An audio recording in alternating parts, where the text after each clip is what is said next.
Be ready. 5 seconds. Start.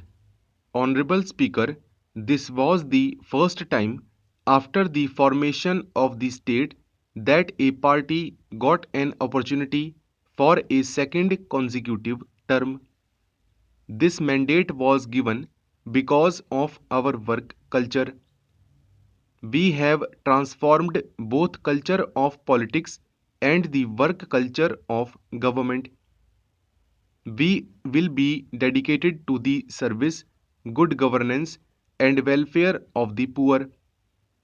Honorable Speaker, on this occasion, I bow down to the Devtulya people of the state. I bow down to the martyrs who sacrificed their lives for the creation of Uttarakhand state. This year, we are celebrating the Azadi Ka Amrit Mahotsav. On this occasion, I pay my sincere regard at the feet of all the martyrs of the country and the state who sacrificed themselves for the freedom struggle of the country. I also salute all those brave soldiers who made their supreme sacrifices to protect the country since independence.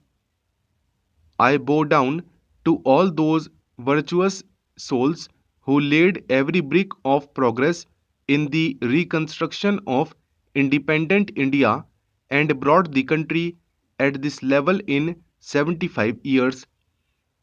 Honorable Speaker, our economy was also not untouched by the ill effects of the corona pandemic. It was impossible to get rid of the corona pandemic without the cooperation of the central government. We were provided sufficient quantity of vaccine and financial assistance. With the help of the central government, our economy also made a quick and effective V-shaped recovery like the Indian economy. Today, we have come out of this bad phase. On this occasion, along with doctors, health workers, and Paryavaran Mitra, I also bow down to the police, administration, and all the corona warriors associated with the various social institutions. We consider the opportunity given to us by the people as the mandate of the people. This mandate is for the development of the state, strong law and order, empowerment of the weak, balanced development of hills and plains, and the development of city and village. Thus, this mandate is for the all round development. This mandate is to implement with full dedication the various programs and policies in the national interest under the leadership of Honorable Prime Minister in Uttarakhand. This mandate is to make Uttarakhand the leading state of the country on the occasion of the Silver Jubilee of state formation. This opportunity is a leap forward to make this decade as decade of Uttarakhand under inspiration from the Honorable Prime Minister, Honorable Speaker Sir, in the Azadi Ka Amrit Mahotsav Varsh. This budget is a living document of new ideas, new resolutions, self-reliance, fulfilling the dream of Swaraj, development along with the opportunity of imparting service, good governance and welfare of poor. In economics, a balanced budget is one in which expenditure and revenue receipts are equal. The budget for the financial year 2022-23 is balanced in a unique way. There is a balance between tradition and science, environment and development, revenue and capital expenditure, and unlimited needs and limited resources. It is a humble attempt to balance the present time's need with the future's vision. Our government believes that if the benefits of the schemes made by the government are not reaching to the women, children, senior citizens, farmers and workers of the unorganized sector, scheduled castes and tribes, backward classes and minorities of the society, then their relevance is definitely in danger. That is why in this budget appropriate provision has been made, but timely service delivery has been kept in mind and special care has been taken for regular monitoring of schemes both online and offline.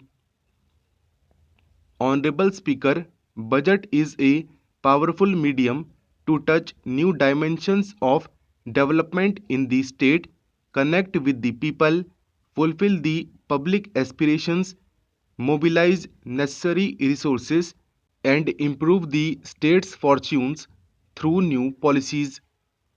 We want to make this budget an effective weapon of the people in truest sense. That is why we have tried to connect with the public in every possible way while preparing the budget. Honorable Speaker, the Honorable House has to be informed that on March 29, 2022, the vote on account was presented for 4 months. After the vote on account is passed, we have made a humble effort to prepare the budget with the help of departmental expertise and public participation. We have started the Aapka Budget Aapka Sujhav campaign. We received valuable suggestions from the public through WhatsApp and email. With the inspirations of the Honorable Chief Minister, for the first time in the state, division-wise dialogue program with the stakeholders of representative groups of different sectors pertaining to major areas of the economy like agriculture and allied activities, rural and urban local bodies, industry, renewable energy, and trade were conducted on May 14, 2022 at Nainital in Kumaon Division and on May 19, 2022 at Dehradun in Garhwal Division. In these dialogue programs, more than 200 representatives representing different fields gave us their valuable suggestions. We have considered pre-budget dialogues and suggestions from the public as a mandate. The suggestions have been referred to the concerned departments for considering them in policy making and budget formulation. We have incorporated many suggestions by increasing the budget provision in existing schemes. These suggestions will also be helpful in policy making. However, due to lack of time, it is not possible to mention here in detail. However, some relevant suggestions have been mentioned in this budget.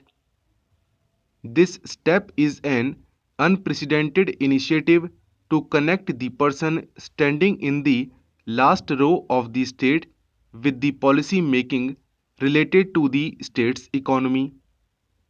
We strongly believe that public participation and discussion on an important subject like the budget will strengthen the democratic side of budget making. Honorable Speaker, capital intensive projects are necessary for the development and golden future of the state, and for a capital project it is necessary that inflow of capital must be towards state. If there is strong will and determination, then the lack of resources do not come in the way of development of the state. What is needed is noble and developmental thinking with clear goals